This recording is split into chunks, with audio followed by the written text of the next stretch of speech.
Our final guest this evening is the author of 2 books and a pair of boy-girl twins, and is the founder of the public voice consultancy Girl Meets Voice. She's also co-founder of SheWrites.com, senior facilitator for the Op-Ed Project, and creator of the Girl with Pen blog. Currently a visiting scholar in gender and sexuality studies at Northwestern, and a lover of all things Lake. Her writing has appeared in venues including the Washington Post, Guardian, CNN.com, the Huffington Post, Ms., and Psychology Today. And she has been featured on the Today Show, TEDx, and in the New York Times. Learn more about her writing, speaking, and coaching at DeborahSiegelPhD.com. And right now, give it up for Deborah Siegel.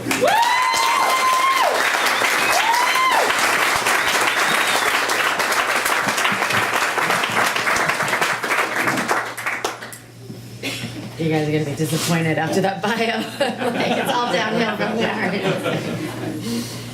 So this is, as they say in academia, part of a larger project.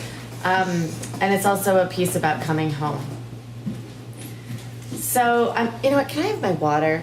I'm starting to lose my voice, and thank you. Okay. Molly, you go.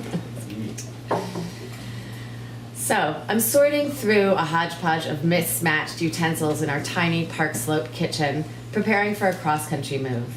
I stop for a moment to check my email. A friend in Chicago has forwarded me a call for speakers for TEDx Windy City, and the theme for the event is contrast. You'd be good for this, my friend writes. You should apply. Didn't I hear you moving back home soon? Aren't you writing about the differences or something in your twins? I am not writing about the differences in my boy-girl twins. I'm actually trying to write the opposite. A book that takes issue with the rigid gender stereotypes we impose on young kids and how parents play a key role. Though it is true, I'm moving back to the Midwest. I'm moving back after 2 decades away, most of that time spent in New York City. And my New York native husband, Marco, and I are moving from Brooklyn to Evanston because we no longer wish to raise our twins in a city we can't actually afford. I'm a former academic turned writer, coach, consultant who works on women's issues. He's a graphic designer, and we're sad to leave our circle of fellow creatives, though we know that for our family, it's the right choice. And further propelling our decision, we pushed a double-wide stroller up and down subway steps for 2 years and happily crammed ourselves into what people in the Midwest would deem impossible spaces. But now that our twins are mobile, we're itching for a car and more room. Neither of us have immediate family out east, and rather than head for Montclair or the Hudson Valley like some of our friends, it makes sense to move towards more support. My parents still live in the Chicago area, and the U-curve of Lake Michigan is a horseshoe magnet that pulls strong. But I am definitely not moving back home. I grew up in Winnetka. We are moving to Evanston.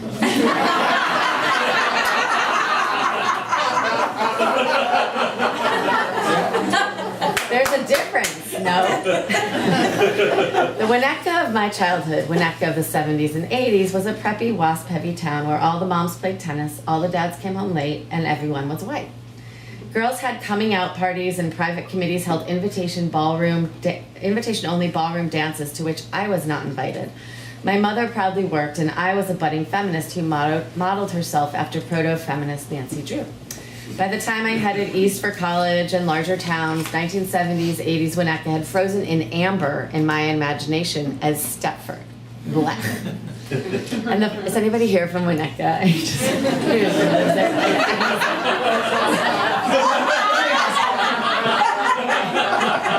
God bless. Yeah. Evanston. The further away I moved, a job at a New York-based national women's organization after college, graduate studies in feminist literary criticism, more jobs in New York's progressive circles, my childhood vision of Winnetka with its gated mansions, lack of diversity, and conventional gender roles only hardened in my mind. But Evanston. Now, Evanston seems more flexible, or at least a place where I could land. In my imagination, E-Town was an alt-Brooklyn mecca. Granted, One with socioeconomic and racial divisions and classifications of its own, but still. I envisioned it as a place where Marco, my husband, who is Latino, could feel at home and could reinvent his creative path, and where we would comfortably raise our biracial twins, and where I could comfortably continue my so-called cultural iconoclasm as a visiting scholar in gender studies at Northwestern, and yada, yada, yada. So after my friend's email that day, as I returned to sorting and packing, even though I can think of 1,000 reasons why I shouldn't apply to TEDx Windy City while I'm in the process of this move, it's as if some magic fairy dust comes sprinkling down whenever somebody mentions you and TED in the same sentence, and I immediately start daydreaming about flying back home on that cherry red carpet. The dot of validation. TED.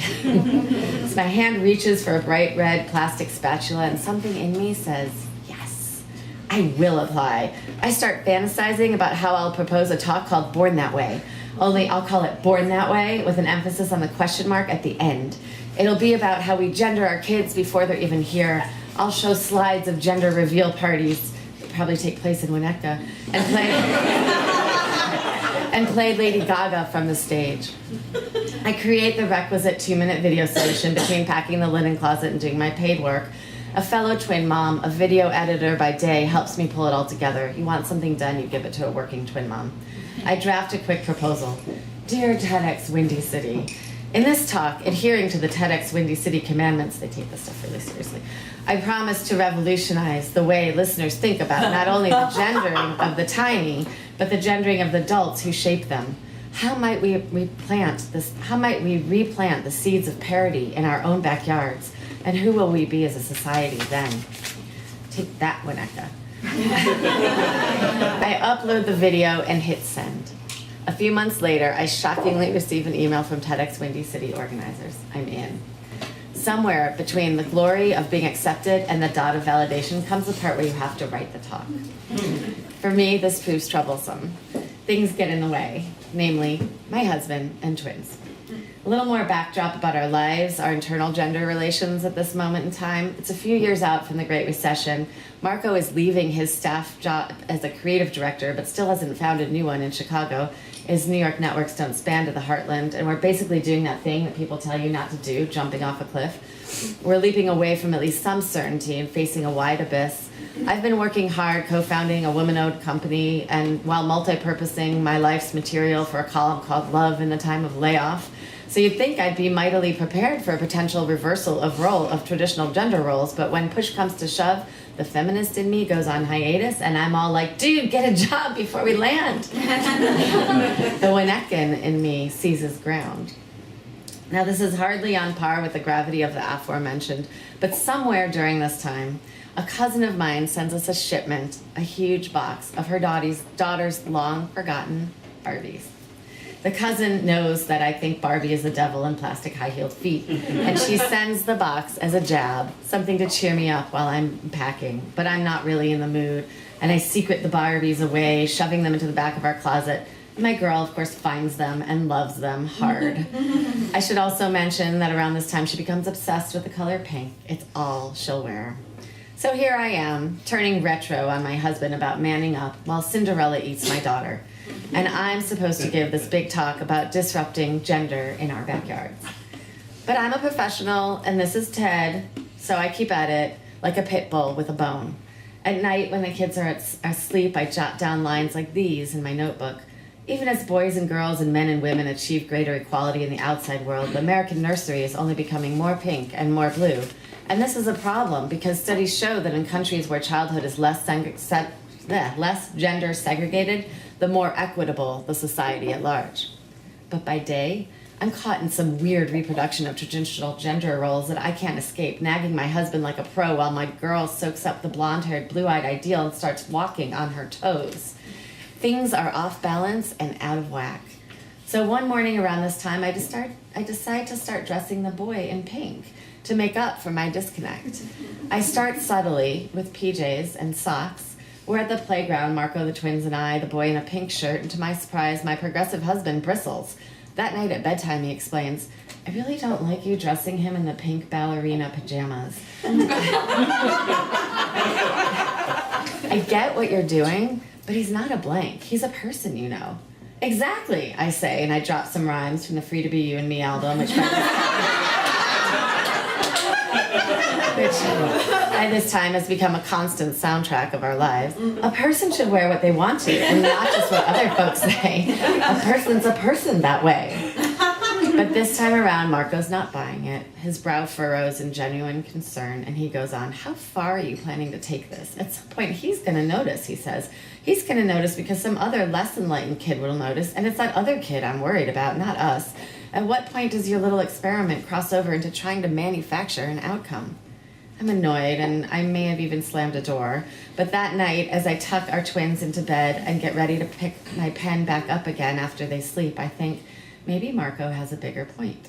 Surely, I believe it's not for parents to dictate who or what their children become, and surely that applies not just to some abstract Stepford homophobe like our VP, who I imagine attempting to shape a gay kid into a straight one, but for a parent like me who might attempt to steer her daughter away from Pink and Barbie but thinks Pink Ballet and Barbie look just great on her son. And while pitbulling my draft into the wee hours of the morn, it hits me. In my desperate grasp at reversal, I'm not breaking down that pink and blue binary. I'm unintentionally reinforcing one. I'm stuck in the very categories I am trying to explode. How will we as a society ever undo our tired ways of seeing and knowing the world if I can't even undo it in my home? So by dawn, I have myself convinced that I am a total sham. Clearly, I can't give the talk I planned. I may be the first person in the history of TEDx Windy City to bail, but bail I shall. And instead of riding home on the red dot of validation, I will ride home with my tail between my legs. I will lose all street cred. This is where my sleep-deprived, moving, stressed mind goes as I toss my notebook into the diaper pail and get ready to pack it in. Now, if you ever happen to find yourself in this position, staring down something you don't think you can do, but knowing that not doing the thing will be worse than doing the thing you don't think you can do, I have a word of advice. Talk to somebody outside your head. Your head, in this case, is not your friend. In my case, it's a therapist who walks me back, catching me during one of our bi-weekly sessions just before I'm about to email the TEDx Windy City organizers to declare that I must bail. Now, Marco and I have a code name for this therapist. We call her Yoda because she is wise. Also, because she wears thickish glasses that at the right angle make her eyes look a little bit bigger than they are. So I'm sitting on Yoda's couch staring at the picture of a ship coming into harbor on the opposite wall behind her, and she looks at me with those big warm glass eyes and says, "Tell me 3 things you want to say, 3 things you believe." I tell her, I don't have the answers, I have questions. I tell her, I'm terrified of turning mainstream. I tell her, I'm anxious about returning to a place I thought I'd left. Right from there, she says, all Yoda-like, and be yourself. So that night, my own bad self pens a badass draft. I write that draft not so much from the perspective of a scholar, but that of a work in progress, the parent in process that I am. We move, I give the talk. I say things like, what if instead of trying to influence children's gender identity, we ask, what can adults learn about gender from the very young? I say, we can learn from them to embrace paradox and get out of our own binary zones. I say, kids under age 3 are natural gender benders. They teach us from the start that complex human reality often trumps our attempts to categorize it. I don't end up writing the talk I thought I'd give, but I give something else instead. And it lands. And in the macho lingo of TED, I kill. I've learned a few things since then.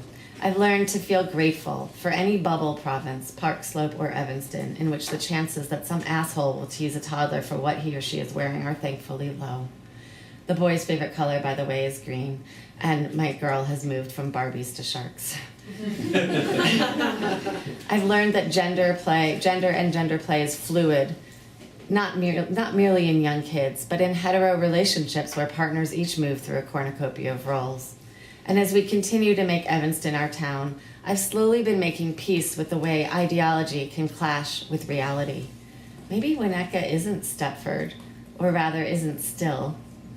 Maybe Marco and I aren't engineering gender nonconformist children, but children who, I hope, feel free to be themselves. And maybe, just maybe, the real contrast, the only interesting one, the only one worth recording here, is that between what we expect and how things become.